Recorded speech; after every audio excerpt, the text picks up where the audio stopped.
अहिल्यानगर जिल्ह्यातील नेवासा तालुक्यातील रस्तापूर येथील शेतकरी शहाबुद्दीन अमीर शेख यांनी रस्तापूर विविध कार्यकारी सेवा सहकारी सोसायटीकडून त्यांच्या कर्ज खात्याशी संबंधित कागदपत्रांची वारंवार मागणी करून देखील योग्य माहिती दिली जात नसल्यामुळे जिल्हाधिकारी कार्यालयासमोर उपोषणास सुरुवात केली आहे।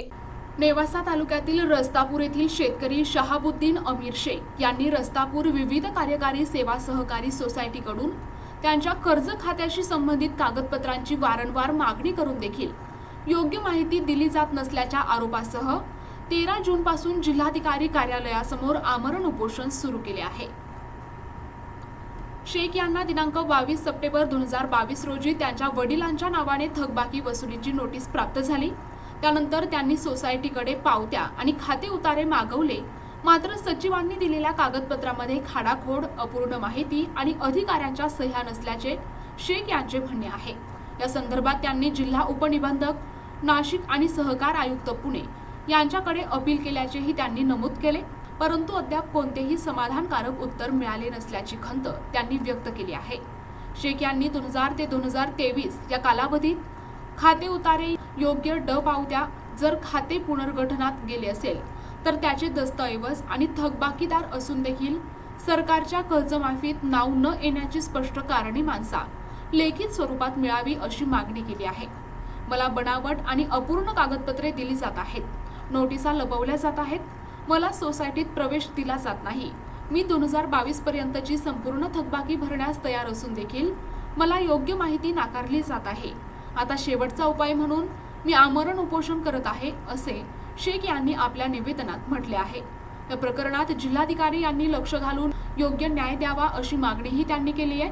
या उपोषणाची दखल घेत सहकार अधिकारी श्रेणी 2 सहाय्यक निबंधक संस्था नेवासा येथील प्रतिनिधी जितेंद्र पवार यांनी उपोषणस्थळी भेट देऊन पुन्हा तीच कागदपत्रे दिल्याने शेतकरी शहाबुद्दीन अमीर शेख यांनी उपोषण सोडण्यास नकार दिलाय। योग्य ती कागदपत्रे मिळावीत, त्यानंतरच उपोषण सोडणार असल्याचे शेख यांनी सांगितले आहे। आमिर आहे, मी नेवासा तालुक्यातील रस्तापूर येथील रहिवासी आहे। मी 10/7/25 रोजी जिल्हा अधिकारी कार्यालय येथे उपोषणास बसण्यासाठी निवेदन दिले होते। तर आज निवेदन देऊन मी आज उपोषणाला बसलेलो आहे जिल्हा अधिकारी कार्यालयासमोर। तर नेवासा सहाय्यक निबंधक यांच्या कार्यालयातील पवार जितेंद्र म्हणून एक श्रेणी 2चे अधिकारी इथं आले होते। त्यांनी मी मागणी केल्याप्रमाणे पूर्ण डॉक्युमेंट चुकीचे आणलेले होते। मी मागणी केली होती की मला पावतीचे अगोदर पण त्यांनी जे झेरॉक्स दिलेले आहे त्या पावतीवरती सोसायटीच्या कोणत्याही पदाधिकाऱ्याच्या सह्या नाही आहेत। एका पावतीवरती खाडाखोड केलेली आहे, पूर्ण रक्कम खोडलेली आहे त्याच्यावरती कळते। आणि आज तेच डॉक्युमेंट ते पुन्हा घेऊन आले होते।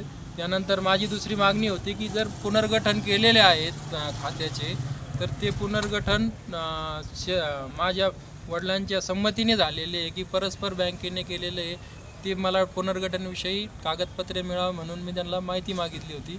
तर पुनर्गठनविषयी कोणतेही डॉक्युमेंट त्यांनी आणले नाही, फक्त पुनर्गठन बँकेच्या संमतीने करून घेतले असं ते दाखवतात। मला पुनर्गठनविषयी पूर्ण माहिती पाहिजे नाही। दुसरं माझी मागणी होती की 2007-8 मध्ये झालेल्या कर्जमाफीत माझं खातं का नाही बसलं, तर ते पण त्यांनी उडाउडीचे उत्तरं दिले। त्यावरती पण कर्जमाफीत का नाही बसलं ते त्यांनी दाखवलेलं नाही। त्यामध्ये फक्त तुमचं खातं कर्जमाफीस पात्र नव्हतं असं दाखवतात। त्यांना मी सांगितलं होतं का नाही बसलं, कोणत्या अटीत नाही बसलं त्याचा जार मला दाखवा, ते पण त्यांनी काही दाखवलेलं नाही आहे। फक्त उडाउडीचे उत्तरं मला त्यांच्या कर्मचारीकडून भेटलेले आहे। आणि सदर पावती ज्याविषयी मी ऑब्जेक्शन घेतलं होतं की त्यावरती कोणत्याही सोसायटीच्या पदाधिकाऱ्याची सही नाही आहे, ते डॉक्युमेंट त्यांनी पुन्हा तसेच दिले। त्यामुळं मी ते डॉक्युमेंट घेतले नाही। सदरचा कार्यवाही कलेक्टर साहेबांनी लक्ष घालून त्यांनी स्वतः त्यांना मला डॉक्युमेंट देण्यासाठी आदेश द्यावेत, यासाठी मी त्यांच्या कार्यालयासमोर उपोषणाला बसलेलो आहे। आणि मी जोपर्यंत मला योग्य कागदपत्रे भेटत नाही, त्या डॉक्युमेंटवरती सह्या का नाहीत, खाडाखोड काय आहे हे त्यांनी लेखी मला द्यावं, तोपर्यंत मी उपोषण सोडणार नाही। जिल्हा अधिकारी कार्यालय अहिल्यानगर इथे समोर उपोषणाला बसलेलो आहे. जोपर्यंत मला योग्य न्याय मिळत नाही तोपर्यंत मी उपोषण सोडणार नाही. NTV news Marathi, Ahilyanagar.